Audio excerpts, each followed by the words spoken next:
अच्छा, आप ये बताइए कि आपने राष्ट्रीय कुम्हार समागम सम्मेलन क्यों रखे हैं, इसका क्या उद्देश्य है? पूरे देश में प्रजापति समाज निर्णायक आबादी होने के बाद भी आज अपने हक अधिकार से विरक्त होकर के पूरे समाज पर जगह जगह आए दिन जुल्म जास्ती अन्याय उत्पीड़न बढ़ते जा रहे हैं। कुम्हारों के अन्याय उत्पीड़न और जुल्म जास्ती को रोकने एवं विभिन्न उपजातियों, सामाजिक संगठनों और राजनैतिक धड़ों में बटे असंगठित समाज को एक अनुशासित मंच पर ला करके सर्वसम्मत से चिंतन शिविर के माध्यम से छन करके आए फैसले के मुताबिक एक महाशक्ति का निर्माण करते हुए समाज के निचले पायदान के लोगों के जीवन स्तर को उठाते हुए उनमें सामाजिक, आर्थिक, शैक्षिक एवं आर्थिक मजबूती प्रदान करने के उद्देश्य से यह आगामी 18 और 19 मार्च को कृष्णा लान नौसड़ चौराहा गोरखपुर में राष्ट्रीय कुम्हार समागम एवं कार्यकर्ता सम्मेलन का आयोजन किया गया है। जी, और क्या आप इस कार्यक्रम से आगे आने वाले 2024 की लोकसभा चुनाव है, इसमें आप क्या दर्शाना चाहते हैं? अभी यह कार्यक्रम देश स्तर पर एक महाशक्ति का रूप देने का प्रयास किया जा रहा है। इस कार्यक्रम के माध्यम से हजारों संगठनों और राजनैतिक धड़ों में बटे असंगठित समाज को गोलबंद करके एक शक्ति का रूप बनाने का प्रयास किया जा रहा है। अभी हम 18 और 19 मार्च को यह तय करेंगे या यह अनुमान लगाएंगे कि एकीकरण महाअभियान द्वारा सामाजिक एकता की जो मुहिम चलाई जा रही है उसमें क % की सफलता मिली और इसके लिए आगे हमको कैसे क्या करना होगा। चूँकि उस चिंतन शिविर में उत्तर प्रदेश ही नहीं देश के विभिन्न राज्यों से समाज के तमाम बड़े वरिष्ठ और पढ़े लिखे और अनुभवी बुद्धिजीवी आ रहे हैं। सबके राय से जैसा सन करके आता है उस हिसाब से आगे की हमारी कार्य योजना बनेगी।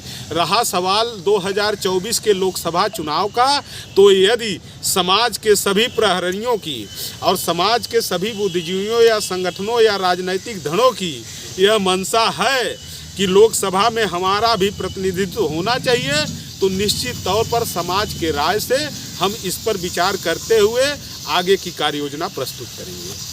जी, तो राजनीतिक पार्टियों का भी आप क्या इस कार्यक्रम में सहयोग लेंगे?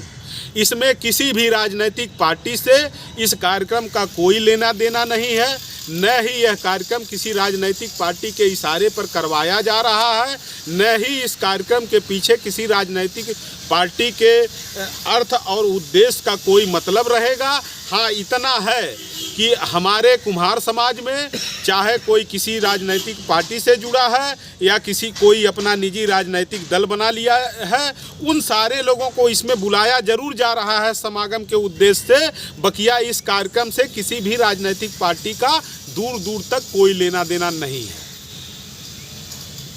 इस एकीकरण का आप क्या उद्देश्य देना चाहेंगे? एकीकरण का मूल उद्देश्य ये है कि बिखर करके हम कमज़ोर हो रहे हैं, बिखरने से हमारी शक्ति ह्रास होती जा रही है, बिखरने से हमारे ऊपर जगह जगह जुल्म जास्ती अन्याय उत्पीड़न हो रहे हैं, बिखरने से हम अपने हक और अधिकार से विरक्त होते जा रहे हैं, हमारी राजनीतिक भागीदारी शून्य होती जा रही है। इस नाते एकीकरण एक ऐसी सुलभ मुहिम है कि बिना एकीकरण के समाजोत्थान संभव नहीं है, जो महज वैचारिक समायोजन पर निर्भर है।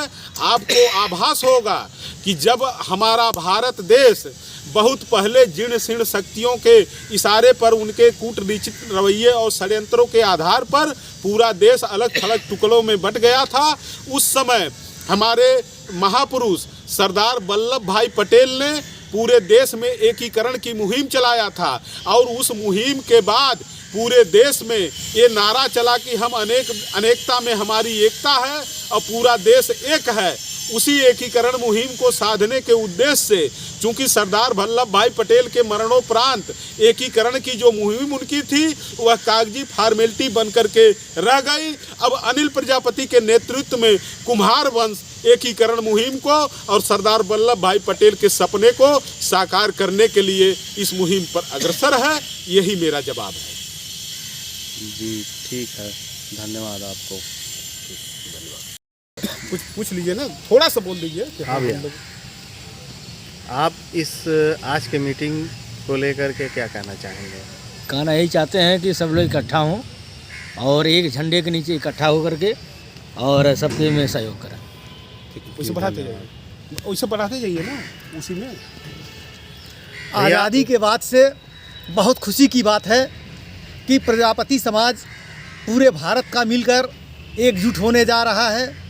हमारा इस आज के लोकल बैठक में ये संदेश देना है कि पूरे भारत के प्रजापति समाज के लोग एक साथ एकजुट होकर के आवें और अपने ताकत को ये दर्शा दें कि अब ये जिसको तुम लोग दबा हुआ, कुचला हुआ, मरा हुआ समाज कहते थे, आज ये अपने हक और हकूक़ के लिए जागरूक हो गया है। और अगर हमको हमारी हिस्सा नहीं मिला, हमको विधानसभा और लोकसभा का हिस्सेदारी नहीं मिला, तो हम नीचे से लेकर के ऊपर तक का ईंट से ईंट बजा देंगे और प्रजापति समाज का पूरे भारत में डंका बजेगा। बहुत सही। एकीकरण बहुत ज़रूरी है था और अनिल जी के सौजन्य से एकीकरण हो रहा है। बस बढ़िया। हाँ, आप चलो बढ़ा अरे अपना घर है भैया, हमारा प्रजापति समाज इस समय देश और विदेशों तक हम चाहेंगे कि एकत्रित होने का काम करें और अनिल भैया के हिसाब से